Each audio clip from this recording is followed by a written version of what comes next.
Well, good afternoon. I've just realised that it's been a while since I've done one of these, so I'm going to do one now, and I suppose I ought to turn this off.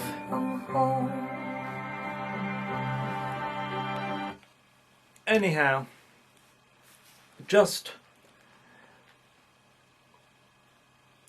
over a day left before John and I go away. We go away on Saturday. I tell you what, I've been fairly good at picking my times to go away this year. I booked this many months ago. Well, maybe about 8 or 9 months ago. And the Paris trip was booked 6 months previous. When I say booked, we only book hotels because we drive everywhere. Or rather, I drive. John doesn't know how to drive and doesn't want to learn. And he reckons he's too old now. But, well, I guess I just don't see him as old at all. But, I mean, I know he is. Well, he's not young. Anyway, when we went to Paris, we chose the only 4 days that were hot. And it was peeing down on the day we left, which was fine because we were leaving and just driving. Anyway, the same things happened. Bugger.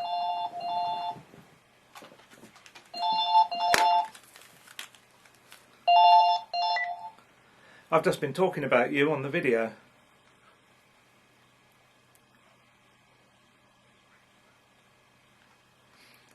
Well, you have to bring them all because I've got the dog show after. Yeah. Okay. So, what are you doing?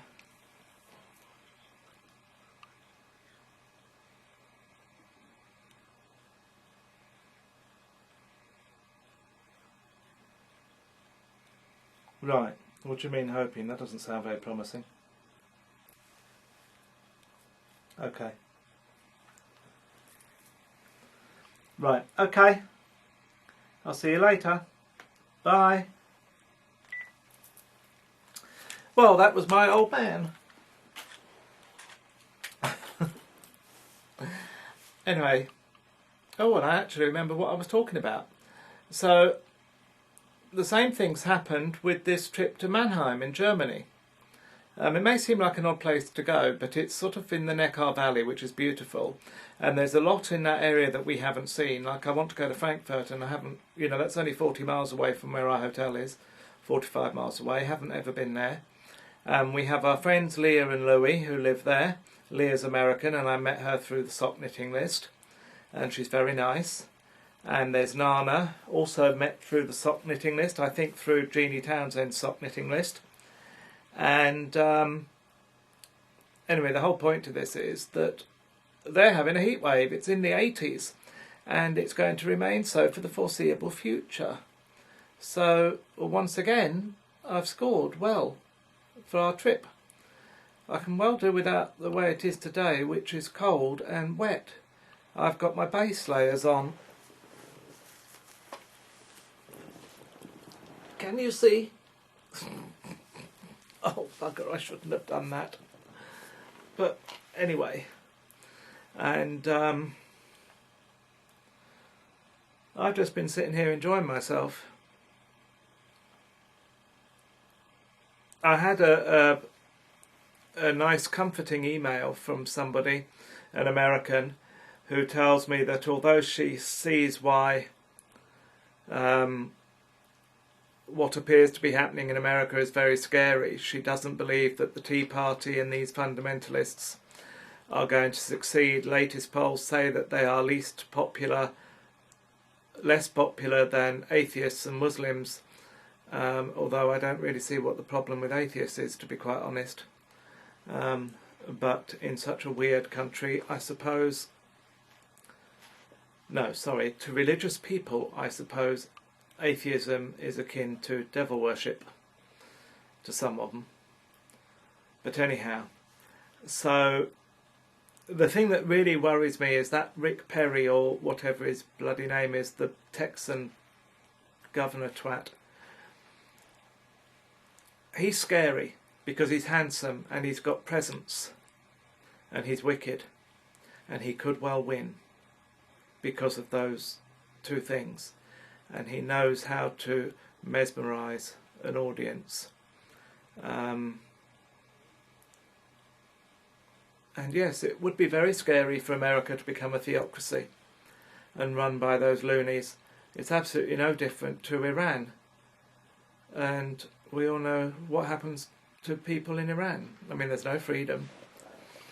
And if you dare be yourself in Iran, you get tortured and publicly executed. And mark my words, the fundamentalist Christians will do exactly the same.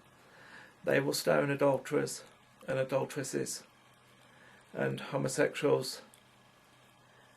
They will beat children. Well, that's a nice cheery subject, isn't it? I think I shall go off that one. I've been thoroughly enjoying myself with the music. I'm going to turn this around just so that you can see. That white cable is my iPod attached to the amplifier, and there's the telly with the iPod menu on it. I hope you were able to see that. I'm just guessing. And anyway, I'm back. I'll give you a little glimpse of these. Let me see. Can you see this?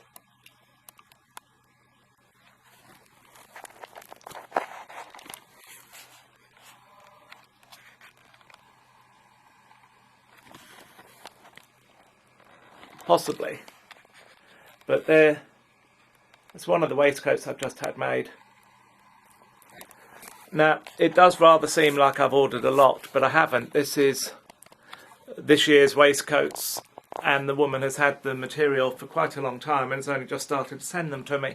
Not that I'm complaining. I did tell her that there was no hurry. I understand that she has a business, and you know, she is after all making these waistcoats out of my material instead of me buying her ready-mades. But I have bought a number of her ready-mades, or rather had her make out of the material she had in stock. But when I see nice material, I buy it and she makes it for me, and it's quite a economical way of doing it. I have to wear my watch sort of like a dangly bracelet, and I've got used to it. This is it. I wonder if this gives you a better view. It is such a beautiful watch. It really is gorgeous. It's a real work of art. I've never seen anything like this, and it's so much better than those awful men's watches with all the dials on, and they've got lots of knobs on them and big dials and things, all very butch. You know, do men really need a butch watch to tell them they're a man? I've got a dick. I'm a man. That's all it takes. You don't need all this. I mean, the watch probably weighs a ton. It just looks ridiculous. And why are you going to go deep sea diving? Why do you need a watch that does all that? Unless, of course, you do deep sea diving. But, you know, not many people do. They do it because it's a man's watch. So silly. But anyhow, this is an Issey Miyake watch. And I don't even know if Issey Miyake is a man or a woman, but I use their aftershave too. Really nice. This watch is just beautiful. Anyway, the reason for wearing it loose is I wear hand wraps. As you know, most of the time I wear these. And therefore my watch is up here and it fits comfortably there, but the only way I can do it with this is by covering, which is not really good. And I should have my supports on, but I can't be bothered. I don't wear them all the time. I do wear them most of the time, and it's certainly much better if I wear them at night in bed, because then for some reason my hands don't get painful, because they do. Anyway, we won't talk about that either. That's another boring subject. So that's it. Fundamentalism and pain is off my list. Oh, what the fuck is there to talk about, I wonder? Food. Oh, I do like food. Such a shame that I can't eat a lot of it. Well, actually, that's not true. I can eat whatever I choose to eat, as long as I'm prepared to pay the consequences of which are gut pain and spending a lot of time on the toilet, depending on what it is I've eaten.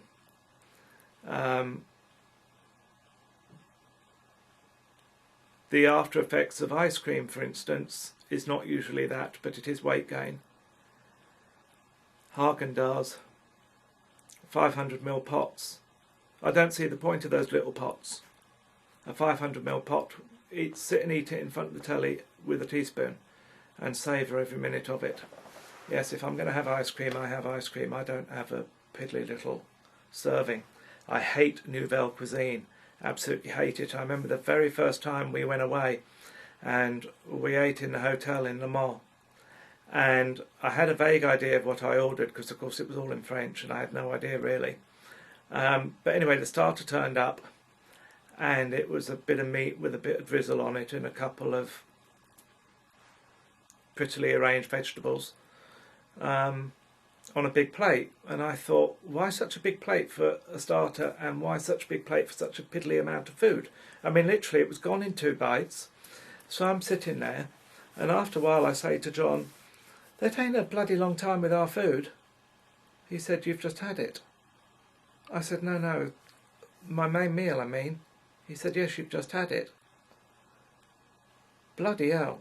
So I said, right, let's pay, get out of here. Let's go and find a fish and chip shop. Well, of course, they don't have fish and chips in France. They're far too posh for that. Don't have them. Well, we had to go and find a takeaway. Got in the car and found a Le Mac, or whatever they call it. I think it was a kebab place we found. Whatever. And then I had some proper food. It really annoyed me. I think, how can they call that food? And how can they con people? I mean, people are such twats to be conned. I mean, it's like paying £1,000 for a really crappy sweater that's been badly put together just because it's got some famous designer in it.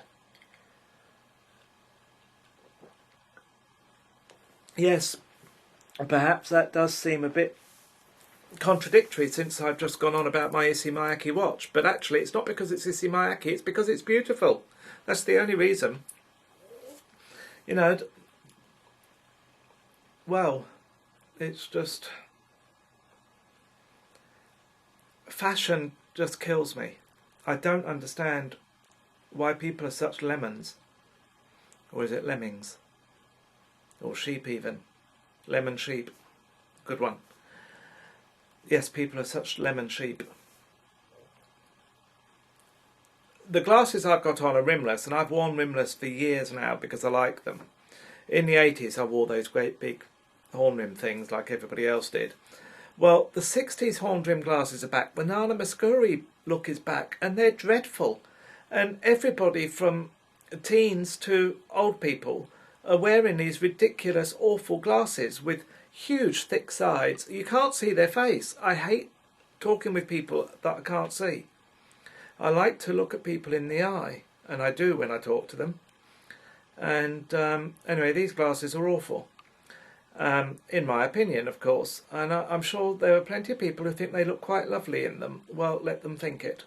What I really object to is that something like this happens, the fashion changes, and all of a sudden that's all you can bloody well get. Except for Specsavers. They still have these titanium rimless because they know that there are old farts like me who want them. So that's good. And by the way, I am really impressed with Specsavers because they tested my eyes properly and they found a problem. Macular degeneration, which is very mild, and there's nothing they can do about it anyway. But just make sure I eat plenty of vitamins and stuff, so take vitamin supplements and mineral supplements. But more importantly, they found what looks like the beginning of glaucoma. So I now have an appointment with the eye hospital in March, in September, I mean, in March, the town of March. And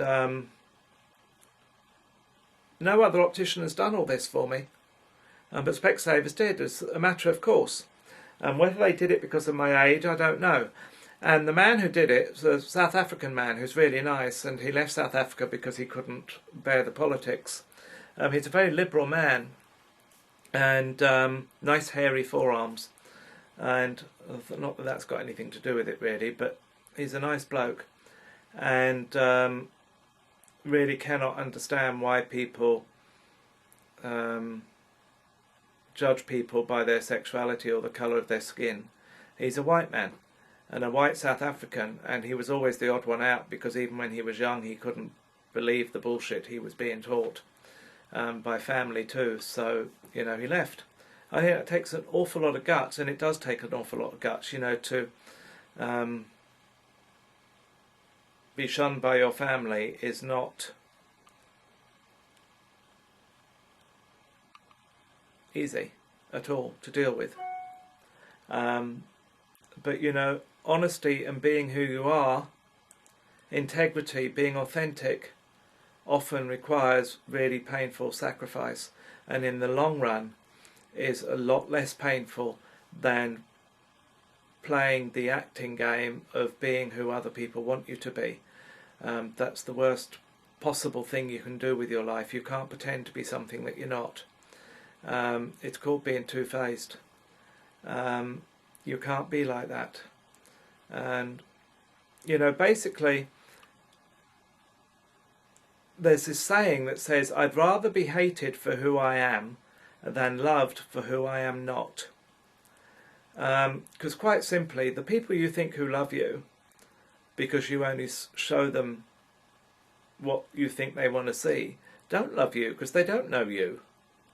And do you really want people who would reject you to love you anyway? What's the point? And what we're really talking about is acceptance, not love. There's a lot of tosh talked about love. Love mainly is an action. Yes, it is also a feeling, but it is mostly an action. How many times have you heard people say I love you and then they act as if they don't? Well, that's because they don't. Because if they act like they don't love you, then they don't love you. It's quite simple. If you love somebody, you do what is good for them. You treat them positively, not negatively. It's like these idiots who know that one's been abused by one's own parents, and they'll say, oh, but you must love them, they're your parents. Fuck off. What sort of twat are you? Of course not. How can you? You can't love something you're afraid of, for a start. And how can you love something that shamed you to the core? It's nonsense. And of course they didn't. People who do that to their children don't love them. It is quite simple. You don't put cigarette stubs out on a child and then say you love it. You don't shame a child and then say you love it. You don't tell a child it's useless and stupid and then say you love it. No, not at all. And you can't say you love either unless you follow it with actions. Now, love and like, by the way, have got nothing to do with each other. You can be kind and respectful and treat people positively even if you do not like them. It's not always easy. What is very bad for you is to actively dislike people. And there's only one or two I can think of that I actively dislike, that I really find it difficult to be anywhere near. Only one or two. One of them I call the poison dwarf, because that's exactly what she is.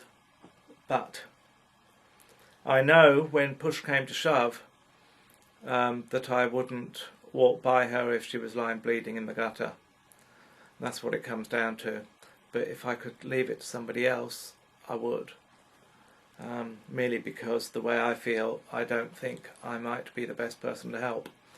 But anyhow, all I'm saying is that you can love people that you don't like, because it isn't really a feeling, it's to do with action. And that's what most religions tell us to do. Bye.